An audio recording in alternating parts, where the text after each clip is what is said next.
Hello, Graniopteryx here. Remember, I'm on YouTube but also on Rumble, BitChute and Minds, although, as you see, or don't see, I'm not on your screen. That's because I'm having so much trouble with computer memory right now that it's just not practical to record a video. I hope to get this all sorted out in the next few days. But meanwhile, I'm hoping that audio will make things a bit simpler till I get my computer sorted out. And I do ask you to like, subscribe and share because, well, as you know, YouTube have sort of got it in for me right now, and I'm not sure how much longer I'll be able to make videos on YouTube, and I'd really like to go out in a blaze of glory, so keep those subscriber numbers up, do. Meanwhile, I have a much prettier face anyway to present to you. Novak Djokovic, who has been expelled from Australia and is now on his way home. The story about what has actually happened is a bit murky. I've read several contradictory reports about what actually was required of the world-famous tennis player, but the basic story is that Djokovic got COVID a while ago. He thought he was therefore exempt from getting vaccinated, on the grounds that getting the disease is as good as a vaccination, but the Australian authorities, whichever ones they are, didn't agree, and they shipped him off to some sort of an isolation facility. Facility being a very nice name for this, from what Djokovic has described. He sent pictures of the sort of food he was getting there, for example. Well, I don't want to go into too much detail, but let's just say that some of it appeared still to be moving. One report describing the facility informed us that among the other inmates there were two people who'd been teenagers when they arrived and have been confined in that place now for 4 years.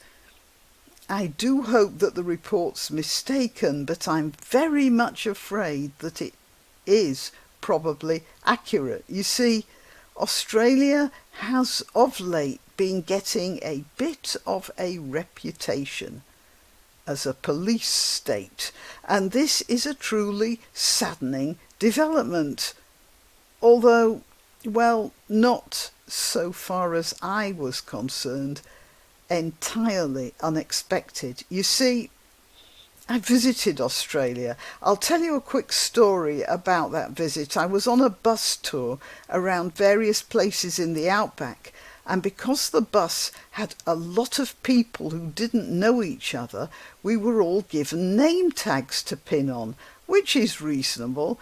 But it just so happened that it was winter at the time and it was surprisingly chilly. And I had terrible trouble with that name tag. It was on my sweater, of course, and then I put my coat on and the tag was hidden because I forgot to take it off my sweater and put it on my coat. Or it was getting too warm in the bus, and so I took my sweater off and I forgot to transfer the tag to my shirt. That sort of thing happened. After about 3 days of me forgetting to display that name tag prominently and at all times, everyone on that bus knew my name anyway, because the tour guide, a trim and perky young woman with a professional smile and eyes of granite, kept shouting my name down the bus to remind me that I wasn't wearing my name tag again. And I thought, you know, it's not fair to extrapolate a national characteristic from one person onto a whole lot of people. And obviously there are many laid-back and tolerant Australians, but, well, look, I'm sorry, Aussies.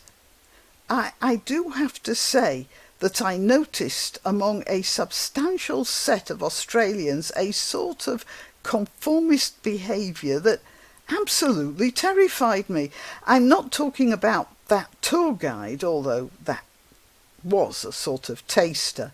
No, I'm talking about the constant use of the expression tall poppy, which seemed to turn up almost everywhere in conversation.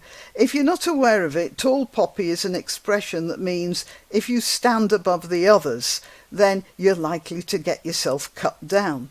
Of course, well, that's not an attitude espoused by every Aussie, I know, but it certainly seems to be one that enough hold to swing the balance of the general population. And it looks like Djokovic is a tall poppy. He reckoned that actually getting the disease was enough, while the Australian government and apparently the media reckoned he didn't follow the orthodoxy, and as a tall poppy he had to, well, get cut down. And so he was. I know that I do have quite a few Australian subscribers, and perhaps this video or audio or whatever you want to call it, perhaps this will not be popular with you chaps, but you see, what got me was that every other person in that bus, irrespective of what they were wearing, had their name tag perfectly positioned. Every single one of them. Nobody forgot. I was the only one.